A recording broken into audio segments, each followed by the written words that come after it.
சின்ன மருமகள்ல அடுத்து என்ன நடக்க போகுது அப்படின்னு பாத்தீங்கன்னா இங்க ஈஸ்வரி ரொம்ப உற்சாகமா இருக்கு.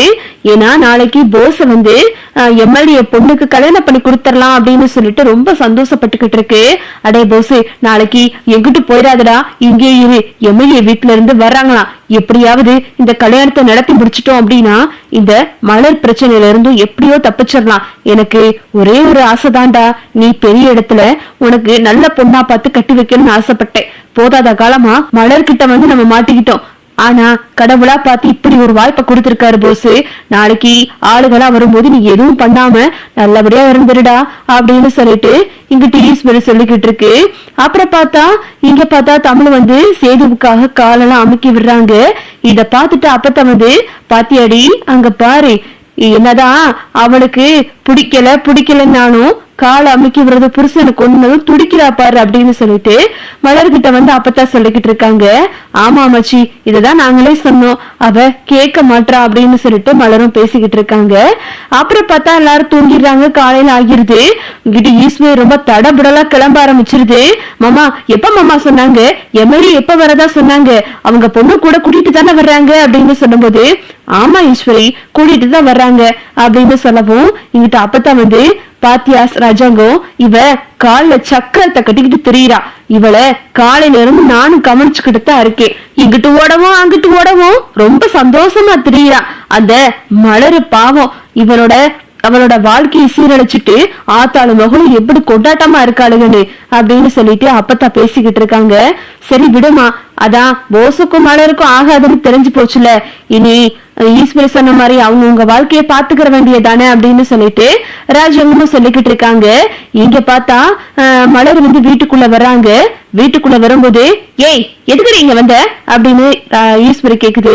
உடனே அப்பத்தா ஏய் எதுக்குடி அவளை விரட்டிக்கிட்டு இருக்க அப்படின்னு சொல்லும் போது எம்எல்ஏ வீட்டுல இருந்து என் பையனுக்கும் அவங்க பொண்ணுக்கும் இப்போ நிச்சயதார்த்தம் நடக்க போகுது. தட்டு மாத்தி பூ வைக்கிற வரைக்கும் இப்ப போக போறோம். இப்ப இவ வீட்டுக்குள்ள வந்துகிட்டு இருக்கா. இவளை யாரு என்னன்னு கேட்டாங்கன்னா சங்கட்டமா இருக்காதா?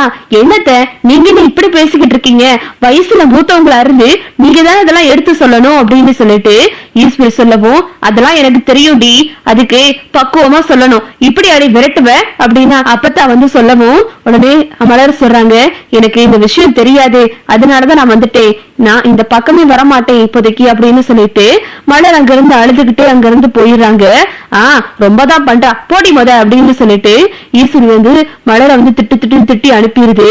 அப்புறம் பார்த்தா சாவித்திரி என்ன மதினி ரொம்ப பரபரப்பா இருக்கீங்க அப்படின்னு கேட்கவும் உங்களுக்கு விஷயம் தெரியாதா, இன்னைக்கு போஸுக்கும் அந்த எம்எல்ஏ பொண்ணுக்கும் தட்டு மாத்த போறோம், 2 பேத்துக்கும் கல்யாணம் பேசி முடிக்க போறோம்ல, அவங்க எல்லாம் வீட்டுக்கு வராங்க அப்படின்னு சொன்னதும் இது கேட்டு சாவித்திரி அதிர்ச்சி ஆகுது. ஓஹோ, அதான் காலையில இருந்து ரொம்ப பரபரப்பா இருக்கீங்களோ அப்படின்னு சொல்லிட்டு சாவித்திரி நக்கல் அடிச்சுக்கிட்டு இருக்கு. சரி சரி, உங்ககிட்ட எல்லாம் பேசுறதுக்கு எனக்கு நேரம் இல்ல, நான் இங்க இருந்து கிளம்புறேன் அப்படின்னு சொல்லிட்டு சாவித்திரி கிட்ட ஈஸ்வரி ரொம்ப நக்கலா அங்க இருந்து பேசிட்டு போயிருது. எம்எல்ஏ வீட்டுல இருந்து எல்லாரும் வந்துடுறாங்க. எல்லாரும் எம்எல்ஏ வரவேற்கிறாங்க. எம்எல்ஏ சிற்றரசுக்கு ரொம்ப சந்தோஷம், ராஜாங்க வீட்டுல நம்ம சம்பந்தம் வைக்க போறோம் அப்படின்னு சொல்லிட்டு ரொம்ப சந்தோஷமா இருக்காப்ல. அவங்க பொண்ணும் கூட வருது. ஈஸ்வரி முன்ன நின்று ரொம்ப வளைஞ்சு சிரிச்சு பேசுது. அப்பத்தா முகத்துல ஆடல. மோகனாவும் ரொம்ப கவலையா இருக்காங்க மலரை நினைச்சு. அப்புறம் பார்த்தா இந்த சாவித்திரிக்கு எப்படியாவது இந்த கல்யாணம் நடக்கவே விட்டுறக்கூடாதுரி, இப்ப நிச்சயம் தானே நடக்குது, கல்யாணத்தை எப்படியாவது நம்ம தடுத்து நிறுத்தியே ஆகணும் அப்படின்னு சொல்லிட்டு சாவித்திரி மனசுக்குள்ள நினைச்சுக்கிட்டு இருக்கு. அங்க பார்த்தா மலர் முகம் ரொம்ப கவலையா இருக்கு. தமிழ கேக்குறாங்க, என்னக்கா என்ன விஷயம், ஏன் இவ்வளவு அமைதியா இருக்கீங்க, முகமே சரியில்லை அப்படின்னு கேட்கவும் அக்கா என்னன்னு தெரியுமாக்கா, இன்னைக்கு போஸ் மாமாவுக்கு நிச்சயம் பேசி முடிக்க போறாங்களா, அதுக்காக எம்எல்ஏ வீட்டுல இருந்து ஆளுங்கெல்லாம் வந்துகிட்டு இருக்காங்க. அதுதான் நான் காலையில சின்னத்தை நம்ம மலரக்காவை ரொம்ப திட்டாங்க, அதனாலதான் அக்கா முகம் இப்படி இருக்கு அப்படின்னு சொல்லிட்டு தனம் சொல்லவும் அக்கா நீங்க எதுக்குக்கா கவலைப்படுறீங்க, உங்களுக்கு பிடிச்ச கெட்டதெல்லாம் இன்னையோட ஒளிஞ்சிச்சுன்னு நினைச்சுக்கோங்கக்கா அப்படின்னு சொல்லிட்டு தமிழ் மலருக்கு ஆறுதல் சொல்லிக்கிட்டு இருக்காங்க. இங்க பார்த்தா எல்லாம் பேசி முடிச்சிடுறாங்க. ஈஸ்வரி கேக்குது, என்னமா என் பையனை உனக்கு பிடிச்சிருக்கா அப்படின்னு கேட்கவும் எனக்கு ரொம்ப பிடிச்சிருக்கு அப்படின்னு சொல்லிடுது அந்த பொண்ணும். போசுக்கும் அந்த பொண்ணை பிடிச்சு போயிருது. அதான் 2 பேத்துக்கும் பிடிச்சிருச்சுல, கையோட பூவை வச்சுட்டு தட்டை மாத்திக்கிருவோம் அப்படின்னு சொல்லிட்டு ஈஸ்வரி சொல்லவும் இங்கிட்ட அப்பதான் சொல்றாங்க, எதுக்கு நீ இவ்வளவு அவசரப்படுற, கொஞ்சம் பொறுக்கலாம்ல அப்படின்னு கேட்கவும், என்னத்த காலகாலத்துல எல்லாத்தையும் சுட்டோட சுட்டா பண்றதா நல்லது, இதுல என்ன நிப்பாட்டி வைக்கிறதுக்கு இருக்கு, நீ 2 பேத்துக்கும் புடிச்சு போச்சு, தட்டை மாத்திட்டா அடுத்து கல்யாணம் தானே அப்படின்னு சொல்லிட்டு இங்கிட்ட ஈஸ்வரி பேசுது. சிற்றரசுக்கு ஒரே சந்தோஷம், ஆஹா நம்ம அமைச்சர் வீட்டுல சம்பந்தம் வைக்க போறோம், நாளை பின்ன நமக்கு ஏதா ஒண்ணுனாலும் அமைச்சருக்கு வர்றதெல்லாம் நமக்கும் கிடைக்கும் அப்படின்னு சொல்லிட்டு சிற்றரசு மனக்கோட்டை கட்டிக்கிட்டு இருக்காப்ல. சரி சரி வாங்க தட்டெடுங்க மாத்திக்கிருவோம் அப்படின்னு சொல்லிட்டு 2 பேரும் தட்டை மாத்துறாங்க. கரெக்டா வந்துட்டு கான்ஸ்டபிள் மகாலிங்கமும் கூடவே வந்துட்டு வனத்துறையினர் ஆபீசர்ஸும் உள்ள வராங்க. ஒரு நிமிஷம் நிறுத்துங்க அப்படின்னு சொல்லிட்டு அவர் வராரு. என்னையா நீ வேற, இங்க என்ன நடந்துகிட்டு இருக்கு, நீ என்ன குறுக்க வந்துகிட்டு இருக்க அப்படின்னு சொல்லிட்டு ஈஸ்வரி கத்துது. ஒரு நிமிஷம் ஈஸ்வரி, என்னதான் சொல்ல வராங்கன்னு பாப்போம் அப்படின்னு சொல்லிட்டு ராஜுங்க கேக்குறாரு. எங்களுக்கு ஒரு முக்கியமான தகவல் வந்திருக்கு, வனத்துறையினர்கிட்ட இருந்து இப்போ எங்களுக்கு முக்கிய தகவல் ஒண்ணு வந்திருக்கு அப்படின்னு சொல்லும் போது, வனத்துறையினர்கிட்ட இருந்தா என்ன விஷயம் அப்படின்னு சொல்லிட்டு ராஜுங்க கேக்குறாரு. அது வந்துங்கயா, நீங்க இப்போ சமீபமா சிறுமலை கிட்ட மெடிக்கல் கேம்புக்கு போயிருந்தீங்கல்ல, அப்போ உங்களை வண்டு கொட்டி நீங்க மருத்துவமனையில ஆஸ்பத்திரியில இருக்க போது உங்க மருமக மயே, அது போக உங்க தம்பி பையன் 3 பேருமா சேர்ந்து காட்டுக்குள்ள போனாங்க அப்படின்னு சொல்லும் போது, ஆமா அதான் முடிஞ்ச விஷயமாச்சே, அதெல்லாம் எதுக்கு எடுத்துக்கிட்டு வரீங்க அப்படின்னு ஈஸ்வரி கத்துது. ஒரு நிமிஷம் ஈஸ்வரி இரு, என்னதான் சொல்ல வராங்கன்னு கேட்போமே அப்படின்னு ராஜங்க சொல்றாரு. ஈஸ்வரிக்கு ரொம்ப நெருக்குன்னு இருக்கு. அவங்க வந்து ஒரு வீடியோவை காட்டுறாங்க. இங்க பாருங்க சார், உங்க மருமக தான் மருந்து எடுத்திருக்காங்க உங்களை காப்பாத்துறதுக்காக. அவங்க எடுத்துட்டு வரும்போது உங்க தம்பி பையன் போஸ் தலையில அடிச்சிருக்காரு. வனத்துறையினர் வந்து அங்க விலங்குகளை கண்காணிக்கிறதுக்காக கேமரா வச்சிருக்காங்க. அந்த கேமரால பார்த்த போது இது பதிவாயிருக்கு. அது மட்டும் இல்லாம அந்த வண்டை அழிச்சதுக்காக உங்க மருமகளையும் மகனையும் பாராட்டுறதுக்காக வந்திருக்காங்க. அது போக ஒரு பொண்ணு இப்படி ஒரு நபர் தாக்கி இருக்காரே, அது சம்பந்தமா விசாரிக்கிறதுக்காக தான் வந்திருக்காங்க. இந்த வீடியோவை பார்த்ததுக்கு அப்புறம் தான் எனக்கு தெரிஞ்சுச்சு இதுல இருக்குது நீங்க தான், உங்க குடும்பம் தான் அப்படின்னு சொல்லிட்டு, அதனாலதான் நான் இங்க கூட்டிட்டு வந்தேன் அப்படின்னு சொல்லதும், இத பார்த்துட்டு ராஜு ஷாக் ஆகி நிக்கிறாரு.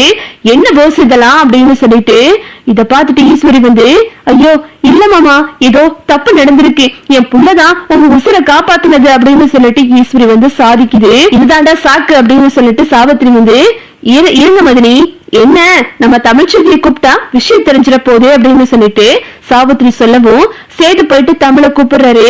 தமிழ் அப்பதான் காலேஜுக்கு கிளம்பி போறாங்க. தமிழே ஒரு நிமிஷம் வா அப்படின்னு சொல்லும் போது, என்னங்க அப்படின்னு கேட்கவும், உள்ள வா அப்படின்னு சொல்லிட்டு சேது வந்து தமிழை கூட்டிக்கிட்டு போறாரு. என்னமா இங்க இந்த மாதிரி போலீஸ் எல்லாம் வந்து சொல்றாங்க அப்படின்னு கேட்கவும், ஆமா மாமா, நான் தான் அந்த வண்டுகள் எல்லாம் கொண்டுட்டு ரொம்ப கஷ்டப்பட்டு என் உயிரை பணைய வச்சு மருந்து எடுத்துட்டு வந்தேன். ஆனா என்னை யாரோ பின்னாடி அடிச்சாங்க, ஆனா அது யாருன்னு தான் மாமா தெரியல அப்படின்னு சொல்லும் போது அந்த வீடியோவை காட்டுறாங்க. அப்போ போஸ்தா என்ன அடிச்சதா அப்படின்னு சொல்லிட்டு தமிழும் அதிர்ச்சி ஆகுறாங்க. இந்த விஷயம் உனக்கு தெரியாதாமா, ஏமா நீ முன்னாடியே சொல்லல அப்படின்னு ராஜு உங்க கேக்குறாரு. மாமா நான் சொன்ன யாரு மாமா நம்ப போறா அப்படின்னு சொல்லிட்டு தமிழும் சொல்லவும், அந்த இடத்துல வந்துட்டு போஸ போட்டு சேதுவும் ராஜாங்கமும் அடிச்சிடறாங்க. உனக்கெல்லாம் எம்எல்ஏ பொண்ணு கேக்குதா அப்படின்னு சொல்லிட்டு எம்எல்ஏவோட பொண்ணு வந்துட்டு இப்படி ஒரு பொய்க்காரனையும் கேடுகட்டவனையும் என்னால கல்யாணம் பண்ணிக்கிற முடியாது.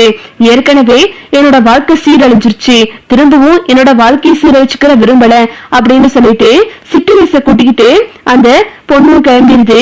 உடனே ராஜாங்க வந்து, சிற்றரசு என்ன மன்னிச்சிருப்பா, எதா இருந்தாலும் நான் அப்புறமா உங்ககிட்ட பேசுறேன் அப்படின்னு சொல்லிட்டு ராஜாங்க வந்து அவங்கள அனுப்பி வச்சிடறாரு. ஈஸ்வரி வந்து அப்படி கடுகடுன்னு நிக்குது. ஐயோ என்னது கடைசி நேரத்துல எல்லாம் இப்படி கைவிட்டு போகுது அப்படின்னு சொல்லிட்டு ஈஸ்வரி வந்து அப்படியே ஆடி போய் நிக்குது. சாவித்திரிக்கு கொண்டாட்டம், காலையில இருந்து ஆட்டம் ஆடி ஆடுங்க அப்படின்னு சொல்லிட்டு இதுதான் அடுத்தடுத்து நடக்க போகுது. ஓகே விவோஸ், இந்த வீடியோ உங்களுக்கு பிடிச்சிருந்தா லைக் பண்ணுங்க, ஷேர் பண்ணுங்க, மறக்காம நம்ம சேனலை சப்ஸ்கிரைப் பண்ணிக்கங்க. தேங்க்ஸ் ஃபார் வாட்சிங்.